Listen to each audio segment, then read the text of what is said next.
नमस्कार, आप देख रहे हैं हमारी खास पेशकश म्हारा नेता और मैं हूं सुंदर सोलंकी। ईटीवी का कारवां पहुंचा है जींद जिले की उचाना कला विधानसभा क्षेत्र में, जहां ईटीवी पर जनता दरबार लगा रही हैं यहां की विधायक श्रीमती प्रेमलता।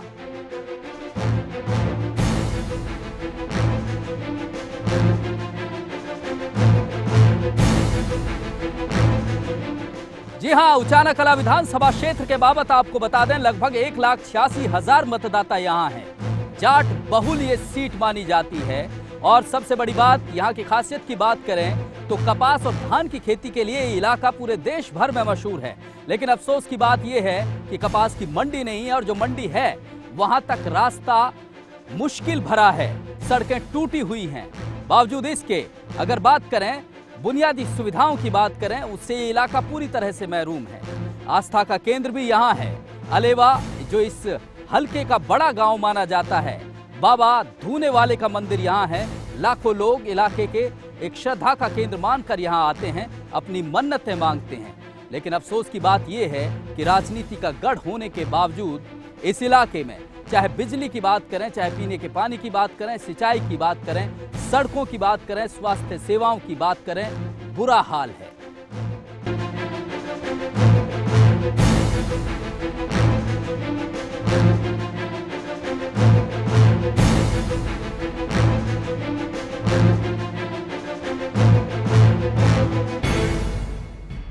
जी हां, ईटीवी पर जनता दरबार लगा है जींद जिले में और जींद जिले की उचाना कला विधानसभा क्षेत्र में ये जनता दरबार लगा है और ईटीवी पर जनता दरबार लगा रही हैं यहां की विधायक श्रीमती प्रेमलता। प्रेमलता जी के बाबत आपको बता दें कि उन्होंने लगभग 7,500 वोटों से हिसार के एमपी दुष्यंत चौटाला को मात दी और ऐसा इतिहास में पहली बार हुआ कि उचाना कला से कोई महिला विधायक चुनी गई हैं। सबसे बड़ी बात यह है कि बीजेपी भी पहली बार यहां से जीत पाई।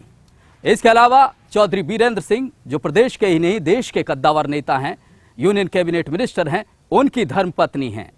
बांगर एजुकेशन सोसाइटी उनकी चेयरपर्सन हैं, लगातार समाज सेवा से जुड़ी रही हैं। और सबसे बड़ी बात यह कि जिस तरह का इतिहास उन्होंने रचा है, उचाना कला के लोगों की उम्मीदें भी उतनी ही हैं।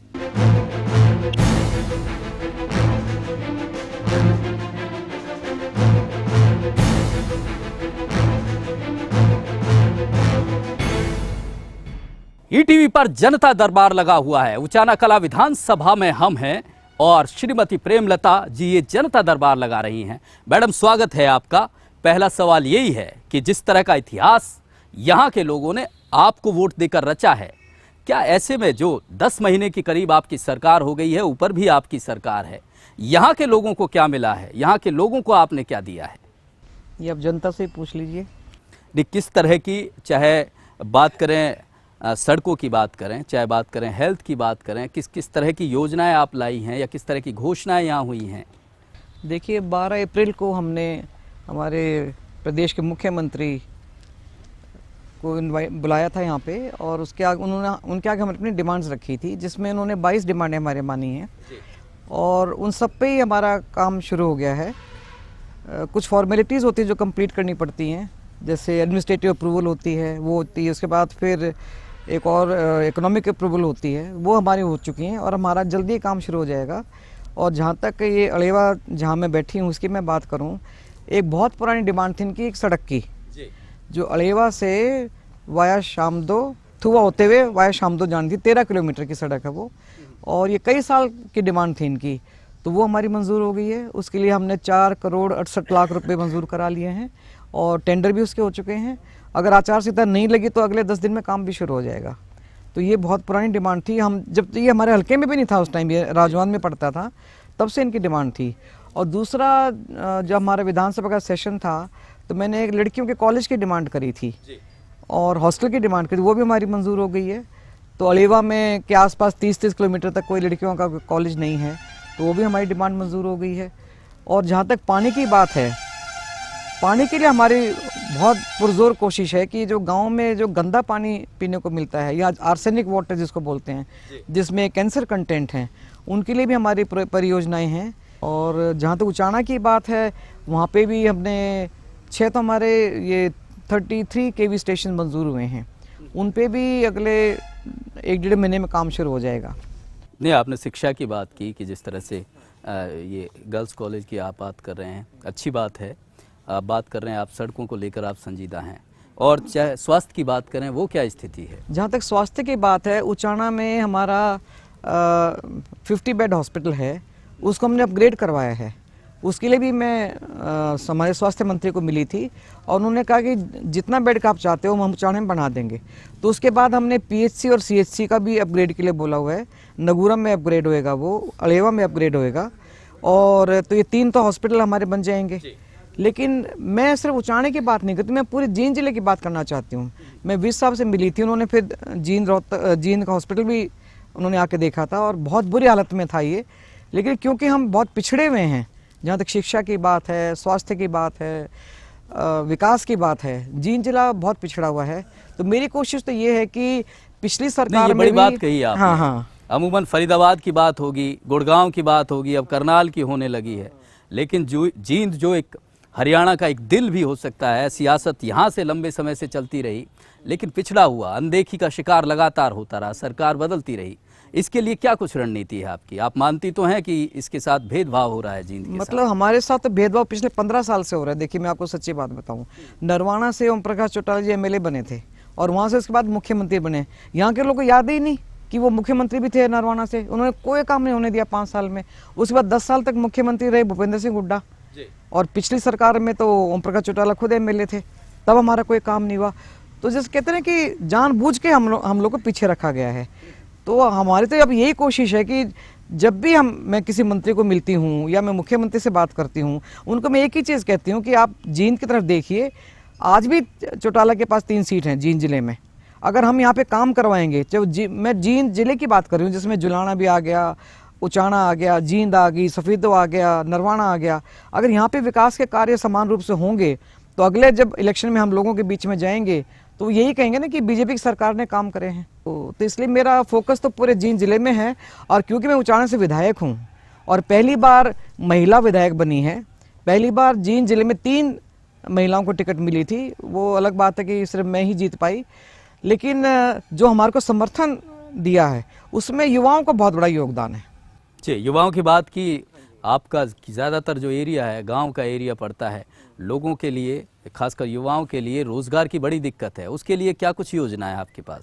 देखिए, जहाँ तक रोज़गार की बात है, अभी पीछे एक डिसीजन लिया गया था कि मेरिट पे नौकरियाँ मिलेंगी, और उसमें भी उन्होंने कहा कि 68% तो हम रखेंगे रिटन टेस्ट, नहीं 68 नहीं, कितना 88% तो हम रिटन टेस्ट रखेंगे और 12% हम लोग इंटरव्यू रखेंगे। तो जब भी मेरे पास कोई आते हैं कि जी ये बच्चे का एग्ज़ाम है, तो मैं कहा बच्चे का एग्ज़ाम पास करना ही ज़रूरी नहीं है, उसको मेरिट में भी आना ज़रूरी है। क्योंकि जब तक हम लोग, लेकिन इसके पीछे मैं एक और कारण बताती हूँ, हमारे यहाँ ना तो कोई अच्छा कॉलेज है, ना कोई मेडिकल कॉलेज, ना कोई इंजीनियरिंग कॉलेज, ना कोई डिग्री कॉलेज अच्छा, महिलाओं के लिए तो बिल्कुल ही कुछ नहीं है। तो जब तक इसमें सुधार, शिक्षा में सुधार नहीं होगा, हम लोग फिर भी पिछड़े रहेंगे। बिल्कुल सही बात है, लेकिन उद्योगों के जरिए भी रोजगार दिया जा सकता है। इस तरह की कोई योजना है कि उचाना कला में कुछ इंडस्ट्री लगाई जाए? उसके लिए भी हमारा 90 एकड़ मंजूर हुआ है इंडस्ट्रियल टाउनशिप बनाने के लिए। और मैं जो इनके जो हमारे अफसर हैं मिस्टर देवेंद्र सिंह हैं, उनसे मैं मिली थी पिछले हफ्ते, और मैंने उनको ये कहा कि आपको जो 90 एकड़ का जो एक बनाना है उसका प्रोजेक्ट आप तैयार करिए। तो उन्होंने कहा जी आपके यहाँ इंडस्ट्री चल जाएगी। मैं कहा वो थोड़ा आप देखो, छोटी इंडस्ट्री लाओ, लघु उद्योग लाओ, ताकि यहाँ के लोगों को रोज़गार मिले, उनको भी लगे कि भी हम भी हरियाणा के बाकी गुड़गांव, फरीदाबाद, रोहतक जैसे जिलों के बराबर हम आ सकते हैं। तो मेरी तो यही कोशिश रहती है कि जो हमारा पिछड़ापन है वो किसी तरह दूर हो जाए। चलिए, बड़ी बात कह रही हैं श्रीमती प्रेमलता जी। जिस तरह से उचाना कला हल्के को लेकर संजीदा हैं, उनका कहना है कि दरअसल जींद जिले के साथ ही अनदेखी होती रही है, जींद के साथ ही सौतेला व्यवहार होता रहा है, लेकिन जींद के लोगों को वो अब इस बात का जो दर्द है उसे खत्म करने का प्रयास करती रहेंगी। जींद को भी उसी दौड़ में शामिल किया जाएगा जिसमें गुड़गांव, फरीदाबाद और करनाल आएंगे, ये उनकी प्राथमिकता रहेगी। एक छोटे से ब्रेक के लिए यहां रुक रहे हैं। ब्रेक के बाद यहां की जनता, उचाना कला के लोग खुद अपनी विधायिका जी से रूबरू होंगे, अपनी समस्याएं रखेंगे, देखते हैं कि क्या कुछ समाधान मिलता है। एक छोटे से ब्रेक के बाद। नमस्कार मैडम, मैं संजय हसनपुर से हूँ। हमारे गांव में पीने के पानी की बहुत गहरी समस्या है। आपके कहने से वाटर सप्लाई का बोर तो लग चुका है, लेकिन 3 महीने हो गए अब तक कंप्रेसर नहीं आया है। ये 2 लगाए थे हमने, एक तो चालू हो गया और वो दूसरे के लिए वो कहते थे वो मेरे नीचे नहीं आता, वो मैकेनिकल ब्रांच के नीचे आता है।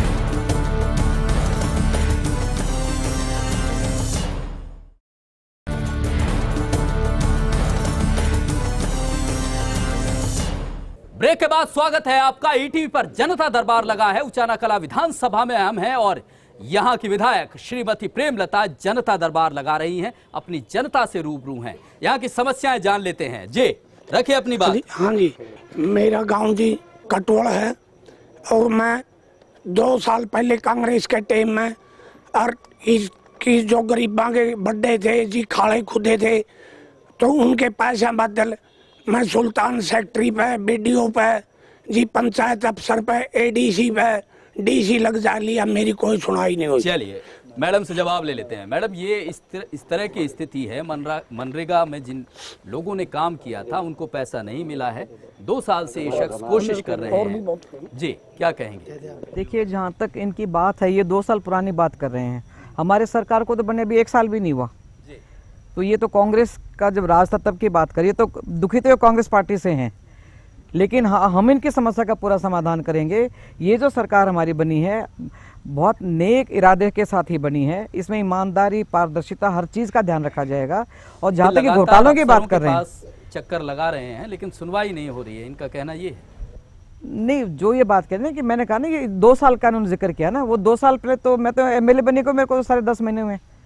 और जहाँ तक मेरी बात है, मतलब हम तो देखो, मैं सच्ची बात कहती हूँ, चाहे वो डीसी से बात करनी हो, चाहे एसपी से बात करनी हो, वो बहुत अच्छी तरह हमारी बात को सुनते हैं और पॉजिटिव रिस्पांस मिलता है। और अब इनकी जो समस्या है, इनको अब ये कहने कि मैं उनसे मिल लिया, तो मैं हर सोमवार को चंडीगढ़ जाती हूँ, हर शुक्रवार को मैं एक दिन उचाना और एक दिन अलेवा में होती हूँ मैं, और लोगों की समस्याएं सुन के उनका उसी दिन समाधान भी करने की कोशिश करते हैं। जो उस दिन नहीं हो पाते फिर हम लोग चंडीगढ़ जाके करते हैं। अगली समस्या ले लेते हैं। जी रखिए अपनी बात। मैं उधर मेरे गांव कटवाड़ से, तो एक तो अलेवा से लेके राजौन तक है, सारा रोड टूटा पड़ा है जी। आप इसका निरीक्षण अब कर लो। और दूसरी बात है, गांव कटवाड़ के अंदर इतना घोटाला हुआ है, हमें प्रेमलता जी से भी, दिल्ली भी, हर जगह गए हैं। ये हमने कभी चौटाले के लग जाए कहना, कभी हमने कांग्रेस के लग जाए कहना, लेकिन हमारी समस्या हल नहीं हो रही। प्रेमलता जी को कोई आदमी गलत गाइड कराया है, जिससे हमारे ऊपर गलत असर पड़ रहा है। नहीं, किस चीज का घोटाले की बात कर रहे हैं? कैसा घोटाला? जमीन दबरी है और 50 लाख रुपए का बलराम कटवाड़, उसकी वजह से ये न्याय रुक रहा है हमारा। 50 लाख रुपए का अपने खेत की गमी बनवा गया वो, जो गरीबों का पैसा था। और मेरी एप्लीकेशन है 2, एक तो डॉक्टर के, एक आंगनबाड़ी में है गाँव कटवाड़ में, एक ही जिसका 8-10 लाख रुपए साल की आमदनी है, वो मेन है कार्यकर्ता उसमें आंगनबाड़ी में। 4 बच्चे नहीं जानते, मेरे 3 पोतियां हैं, उनको आज लग भी आंगनबाड़ी का मुंह नहीं देखा, उनका राशन डेली बनता है, डेली बटता है कागजों के अंदर। चलिए जवाब ले लेते हैं। मैडम, एक तो बड़ी समस्या जिस तरह से इन्होंने उठाई है, ये जो सड़क है, मुख्य सड़क मानी जाती है, इसकी स्थिति बदहाल है, बदतर है, इसके बाबत क्या कहेंगे? जहाँ तक सड़कों की स्थिति है, ये मैंने आपको अभी थोड़ी देर पहले यही बात की थी। 10 साल में, बल्कि 15 साल में जो हमारे साथ एक सौतेला व्यवहार हुआ है, उसकी वजह से सड़कें टूटी हुई नहीं, सड़कों में खड्डे बने हुए हैं। मैं जब दिल्ली से चलती हूँ, लाखन माजरा से पहले रोहतक खत्म हो जाता है। रोहतक में फ्लाईओवर पे फ्लाईओवर, सड़कें इतनी अच्छी उनकी, कहीं मेरी गाड़ी जंप नहीं करती। और जैसे ही मैं लाखन माजरे में आती हूँ और जींद जिला शुरू होता है, सड़कें बुरी तरह टूटी हुई हैं। सिर्फ जींद, मैं तो कहती हूँ पूरे जींद की टूटी हुई है, तो सिर्फ कटवाल की बात कर रहे हैं, मैं पूरे जींद जिले की बात करती हूँ। यानी मेरी गाड़ी 2 बार तो खराब हो चुकी। लेकिन अब तो सत्ता में आप हैं। वही मैं आपको बता रही हूँ ना कि पिछला, क्योंकि मैं भूमिका इसलिए बांध रही हूँ कि जो 10 साल में जो नुकसान हुआ है वो 10 महीने में तो नहीं पूरा होएगा ना। अब हमारी कम से कम 20 सड़कें तो पीडब्ल्यूडी ने मंजूर करी हैं, जो रिपेयर की हैं, और उसमें 6 सड़कें ऐसी हैं जो मार्केट कमेटी ने मंजूर करी हैं, जिनमें से 2 पे तो काम शुरू हो जाएगा अगले 10 दिन में, 4 के टेंडर अभी लगने बाकी हैं। और मेरी ये कोशिश है कि मेरे हल्के में 65 गाँव हैं, 65 के 65 गाँव में ना कोई गली कच्ची रहे, ना सड़क टूटी हुई रहे, और ना उनको किसी तरह की तकलीफ हो। और ये तो सामूहिक काम है। मैं तो सामूहिक के अलावा हर तरह से कोशिश में रहूँगी कि चाहे स्वास्थ्य की बात है। अब आपको मैं बताऊँ, किसी के मैं डेथ पे जाती हूँ, 10 में से 8 डेथ मिलती है कैंसर के मरीजों की। तो हमारा जो पानी है ये भी बहुत ख़राब हो चुका है। वो इसीलिए है क्योंकि किसने इतनी अनदेखी हुई है। और पिछले 5 साल तक चौटाला साहब खुद एमएलए थे यहाँ से, उन्होंने भी कुछ नहीं करवाया। अब उन्होंने अपने ग्रैंडसन को यहाँ पे भेज दिया। वो तो विपक्ष में थे मैडम, आप सत्ता बेशक में हैं। विपक्ष में थे, लेकिन 4 बार मुख्यमंत्री रह चुके वो हरियाणा के। अगली समस्या ले लेते हैं जी, रखिए अपनी बात। मैं खेड़ी बुल्ला से ओम प्रकाश नंबरदार। मैं खेड़ी बुल्ला से कठाना की सड़क को नहीं बनी बहुत। अब इनकी भी सड़क की समस्या है, इनकी सड़क का नंबर कब तक आ जाएगा?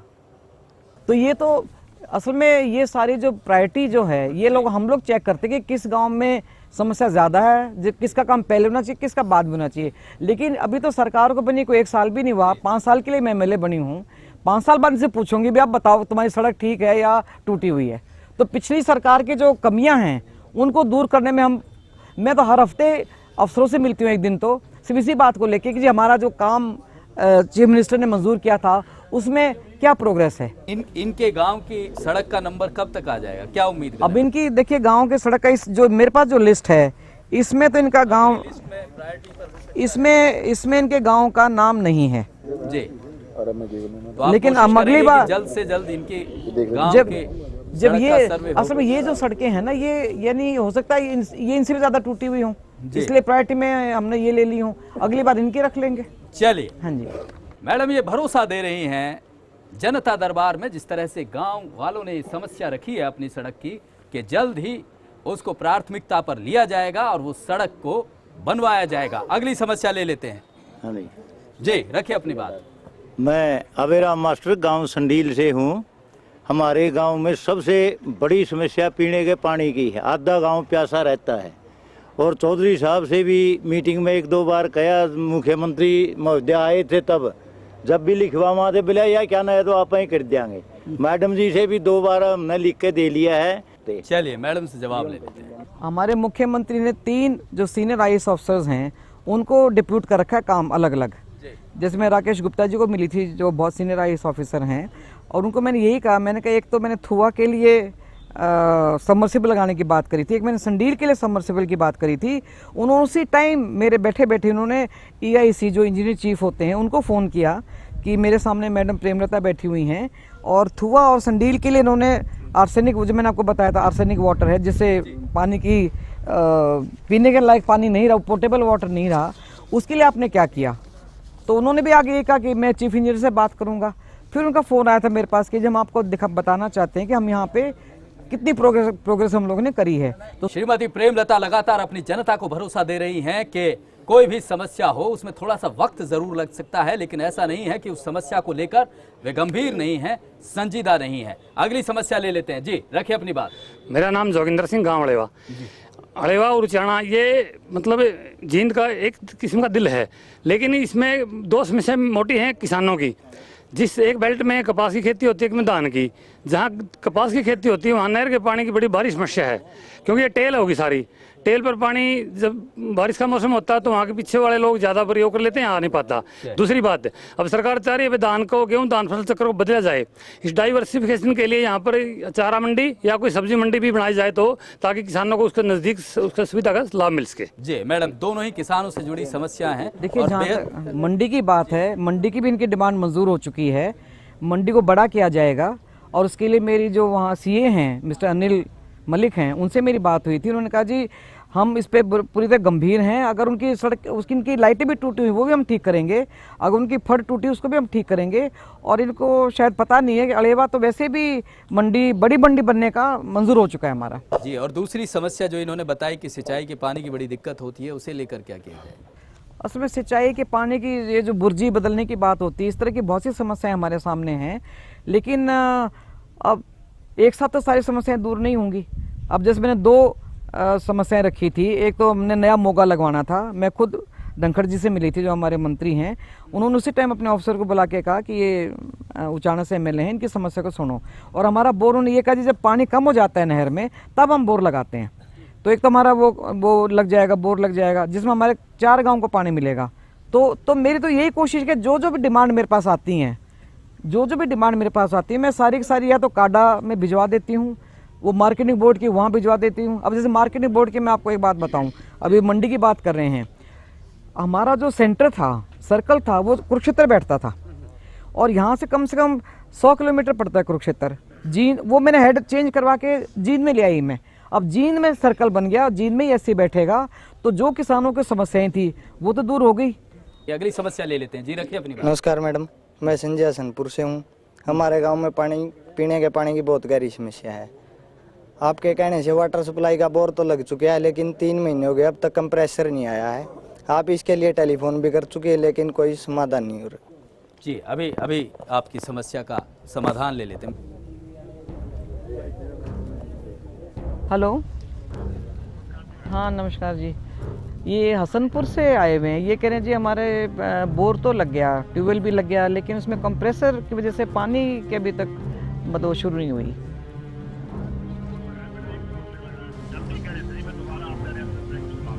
हाँ, दोबारा फिर आप बात कर लीजिए। हैं, ठीक है, थैंक यू। ये कह रहे हैं कि 2 लगाए थे हमने, एक तो चालू हो गया और वो दूसरे के लिए वो कहते हैं वो मेरे नीचे नहीं आता, वो मैकेनिकल ब्रांच के नीचे आता है। हाँ, वो अम्बाला बैठते हैं, लेकिन मैं आपका रेफरेंस देकर दोबारा से उनसे बात कर लूँगा मंडे को, और जल्दी लगवा देंगे इसको। अगली समस्या ले लेते हैं जी, रखिए अपनी बात। नमस्कार जी, मैं दिलबाग सिंह आर्य गांव गोगुड़िया से। ऐसी समस्या है जी, पिछले साल गेहूं की फसल भी पूरी तबाह होगी, और हमारी जो संजीव ने फोन किया था जी तहसीलदार के पास में, उसने ऑर्डर किया पटवारी को, पटवारी ने कह दिया भाई हमने तारीफ 50% गर्दौरी कर दी, हालांकि वह उनकी कुछ भी नहीं कराया। हम गेहूं के मौजे से वंचित रहेगी। सफेद मक्खी ने गांव की पूरी चौपट कर दी जी, फसल बाड़ी का सबने बेरा है, और ये पटवारी गर्दौरी करने लग रहा है जी। परसों संजीव की मेरी बात भी हुई थी, इन्हें कहा भाई कोई दिक्कत हो तो मेरे को बताइए। आज मेरा इनसे संपर्क हुआ, उसमें पटवारी के साथ जी सरकार ने ड्यूटी लगा रखी खेती बाड़ी वाले विभाग को। ईडीओ साहब गलत रहे हैं। पटवारी ने बोला जी ये फसल 80% कवर है जी खराब। ईडीओ साहब उसको 30 या 35% मान के चल रहे हैं, और 50% से कम को मिलना कुछ नहीं, ये भी आपने पता है। लेकिन हमारी 80% वो है फसल खराब। आप इसको कहो जो संबंधित विभाग है, एसडीओ वगैरह, जिसको भी जिसने इसके नंबर देने हैं, आप मौके पर जाकर उनको जाके देख लो। एक तो हमारी फसल की गर्दौरी पूरी, ताकि किसानों लाभ मिले, फसल 80% चौपट है। ऐसी है जी, बुस्टिंग तो मंजूर हो लिया, उसमें पैसे नहीं डाले अभी तक। पीछे से 90 लाख रुपया का एस्टिमेट है बुस्टिंग का, वो अभी तक पैसे नहीं आ रहे पीछे से। वो मैडम जी आपसे अनुरोध करते हैं, आप पैसे उसमें डलवाओ, इस एस्टिमेट के अनुसार हमारा काम करवाओ। बुस्टिंग कहाँ से आने पैसे तो ये ऐसे हिसाब से आने जी, HDFC HRDF से आने, कहाँ से आने? पंचकूला से आने हैं जी। अच्छा, हाँ, बुस्टिंग मंजूर हो चुका है जी, उसमें पैसे आएंगे तभी आगे ठेकेदार काम करेगा, उसमें तभी पानी मिलेगा। ठीक जी मैडम। देखिए, जहाँ तक ये वाइट फ्लाई का जो है, मैंने तो विधानसभा में भी सवाल को उठाया था कि हमारा जींद जिला, भिवानी का जिला, सिरसा, फतेहाबाद, इस सब में जहाँ पे पानी कम होता है वहाँ पे कपास की खेती लगाई जाती है, और पहले तो ये बहुत अच्छी फसल मानी जाती है। लेकिन अब के बाद वाइट फ्लाई की वजह से सारे खेत मतलब वो दिखते ही नहीं, यानी कपास का डोडा दिखता ही नहीं, सारी काली हो चुकी है। और हमने तो कोशिश ये करी थी कि सेंटर से भी एक टीम आए, वो भी अपना सर्वे करे, ताकि हमारे को केंद्र से पैसा भी मिल सके, और हरियाणा गवर्नमेंट भी अपना सर्वे करवाए। पिछली बार भी ये शिकायतें बहुत आई थी, तो हमारी कोशिश ये कि कम से कम कपास के जो सर्वे जो कर रहे हैं वाइट फ्लाई की, उसमें कोई धांधली ना हो। अब पटवारी की तरफ से तो ये कह रहे हैं कि हम सेटिस्फाइड हैं, अब डी उनसे हम बात करेंगे कि आप कैसे उसको कम कर रहे हो। जी हाँ, मैडम ने लगातार जिस तरह से इस गांव के, खासकर इस एरिया की बात करें, सफ़ेद मक्खी की समस्या है, उसे लेकर काफ़ी संजीदगी मैडम ने दिखाई है। उन्होंने कहा है कि वे बाकायदा खुद अफसरों से मिलेंगी और इस बाबत कोई भी कोताही नहीं बरती जाएगी। अपने ईटी पर जनता दरबार लगाया, बहुत बहुत धन्यवाद आपका। और फिर ये जनता दरबार का कारवा आपके हलके में, आपके नेता के बीच फिर मिलेंगे आपसे अगले हफ्ते। तब तक के लिए नमस्कार।